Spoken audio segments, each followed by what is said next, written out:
नमस्कार दोस्तों, स्वागत है आपका हमारे चैनल अमेजिंग एजुकेशन न्यूज में। दोस्तों, जैसा कि आप सभी को पता है कि आज 21 जनवरी 2021 को अनुदेशक मानदेय 17,000 कोर्ट केस की सुनवाई की डेट थी और आज सुनवाई में जो भी फैसला आया यानी कि जो भी सुनवाई का नतीजा निकला है वो काफी हद तक अनुदेशकों के हित में ही आया है, क्योंकि आज की सुनवाई का जो सार है वो काफी हद तक अनुदेशक मानदेय 17,000 का भविष्य जो है वो तय करता है और ये भविष्य जो है निश्चित तौर पर अनुदेशकों के पक्ष में ही आएगा। जिस तरीके से अनुदेशकों ने पहले भी कोर्ट केस की लड़ाई में जीत हासिल की है और 17,000 मानदेय का फैसला जो है वो उनके हक में आया था, इस कोर्ट केस की लड़ाई में भी अनुदेशक मानदेय 17,000 का फैसला अनुदेशकों के ही हित में आएगा।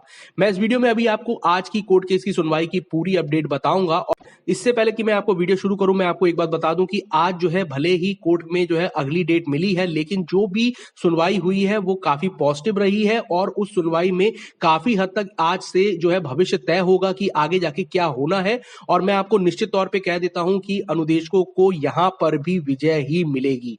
आइए मैं आपको पूरी अपडेट दिखाता हूं, लेकिन इससे पहले मैं आपसे एक छोटी सी रिक्वेस्ट करूंगा कि अगर आप हमारे चैनल पे नए हैं तो प्लीज चैनल को सब्सक्राइब करके बेल आइकन जरूर दबा दें और इस वीडियो को भी लाइक शेयर कर दें।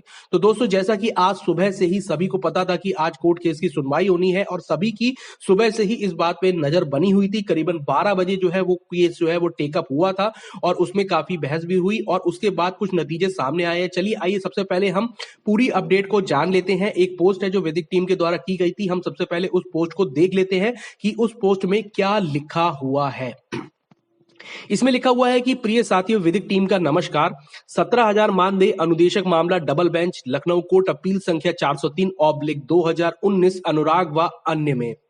जैसा कि आप सबको अवगत है कि आज कोर्ट नंबर 1 में न्यायाधीश माननीय ऋतुराज अवस्थी तथा माननीय मनीष माथुर जी की बेंच में अपना मामला एडिशनल कॉज लिस्ट नंबर 1 पर लगा हुआ था और सुनवाई में लगा था। सुनवाई का नंबर ठीक 12 बजे टेकअप हुआ, जिसमें सरकार की तरफ से इंगेज अधिवक्ता डॉक्टर LP मिश्रा ने बहस की शुरुआत करते हुए कोर्ट को अवगत कराया कि केंद्र सरकार मानदेय का पूरा पैसा 2017-18 में नहीं दिया गया जिसकी वजह से हमें रिव्यू किया है, जिस पर केंद्र सरकार की तरफ से उपस्थित अधिवक्ता श्री मुकुंद माधव अस्थाना जी द्वारा कोर्ट को स्पष्ट किया गया कि लॉर्डशिप सिंगल बेंच में ही हमने काउंटर में स्पष्ट लिख कर दिया था कि अपने हिस्से का संपूर्ण बजट हमने स्टेट को दिया है। कोर्ट ने पुनः स्पष्ट किया कि केंद्र सरकार स्पष्ट लिखकर इंस्ट्रक्शनल दाखिल करे इनवाइजर, जिस पर केंद्र सरकार ने संघर्ष स्वीकार किया। हम यूनियन गवर्नमेंट से इंस्ट्रक्शन लाकर कोर्ट को उपलब्ध कराएंगे, हमने पूरा पैसा दिया है। अपनी तरफ से सीनियर अधिवक्ता श्री संदीप दीक्षित जी और विद्वत अधिवक्ता श्रीमती दुर्गा तिवारी जी द्वारा यह भी कोर्ट को अवगत कराया कि केंद्र सरकार और राज्य सरकार की आपसी फाइनेंशियल शेयर के बीच के मुद्दों में हमारे मानदेय को कम करना, काटना और अल्प मानदेय देना बिल्कुल निराधार है। केंद्र सरकार ने सिंगल बेंच में ही अपने काउंटर में 17,000 देने को स्वीकार किया था, तो स्टेट मानती नहीं है, मान नहीं सकती। आज कोर्ट प्रथम दृष्टया पूरी दृष्टि से अवगत हो गई है, परंतु कोर्ट नहीं चाहती कि केवल मौखिक बहस करके केंद्र अपना पल्ला झाड़ ले या राज्य अपना। इसलिए सबसे पहले केंद्र को यह निर्देशित किया गया है कि लिखित इंस्ट्रक्शन दाखिल करो और प्रत्येक वर्ष दिए गए धनराशि को रिटन में ऑन रिकॉर्ड दाखिल करो। दूसरी बात, केंद्र सरकार ने आज कोर्ट में को यह भी अवगत कराया है कि राज्य सरकार द्वारा अपील की जो फाइनल फाइलिंग की है उसमें पूरा रिकॉर्ड केंद्र के काउंटर यानी रिजॉइंडर को हमें उपलब्ध नहीं कराया है। बिना हमारे रिकॉर्ड उपलब्ध कराए हम रिकॉर्ड छुपाकर बहस कर रहे हैं, जिस पर राज्य सरकार द्वारा केंद्र को तत्काल सप्लीमेंट्री कॉपी रिसीव कराई गई।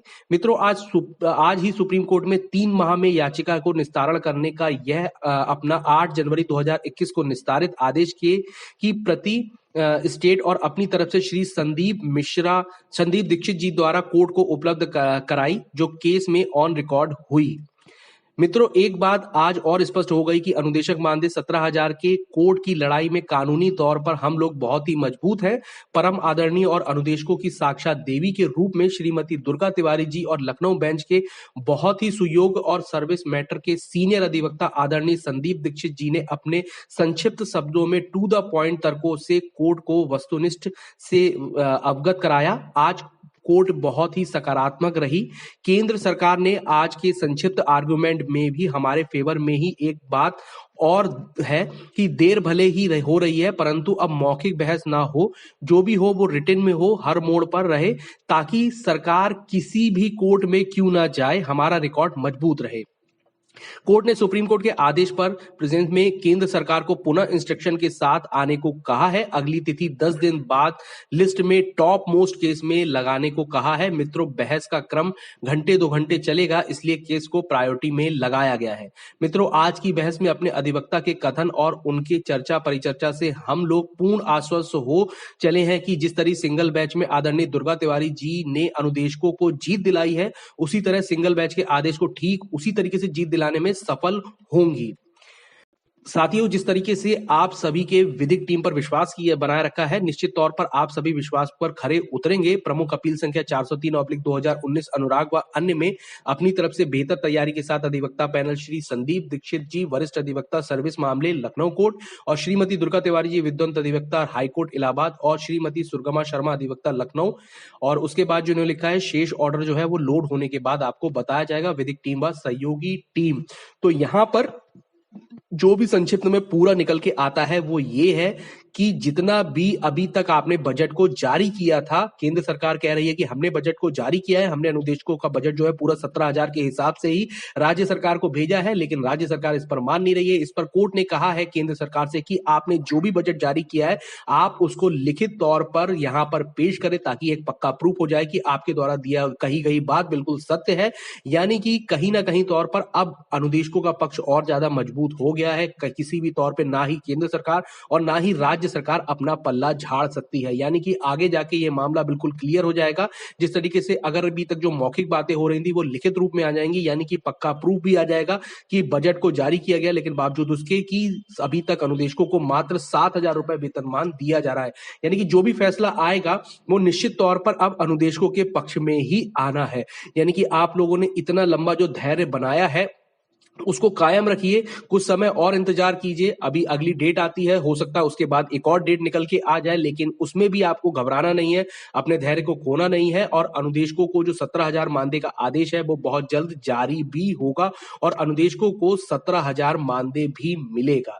ये भी आप निश्चित तौर पर मान के चलिए, क्योंकि जो भी इस समय की कंडीशन दिखाई दे रही है उसमें ये तो साफ है कि कोर्ट को बिल्कुल निश्चित तौर पर पता है कि अनुदेशकों को जो 17,000 उनका जो मानदेय है वो सही समय पर नहीं दिया गया है, और जो उसका बजट है वो भी जारी किया गया था, लेकिन बावजूद उसके राज्य सरकार ने अपना पल्ला झाड़ते हुए ये कहा कि हमारे पास बजट की समस्या है। पर केंद्र सरकार साफ तौर पे कह रही है कि बजट हम जारी कर चुके हैं, और इस पर जो है लिखित प्रूफ भी मांग लिया गया है। यानी कि जब एक बार अगली डेट में लिखित प्रूफ आ जाएगा तो उस पर जमकर बहस होगी। विधिक टीम जो है लगातार इस पर अपनी पूरी तैयारी करे हुए है। जिस तरीके से इतने अच्छे अधिवक्ताओं को उतारा गया है पूरे मामले की छानबीन करने के लिए, पूरे मामले में अनुदेशकों का पक्ष रखने के लिए, तो वो बहुत ही सराहनीय है।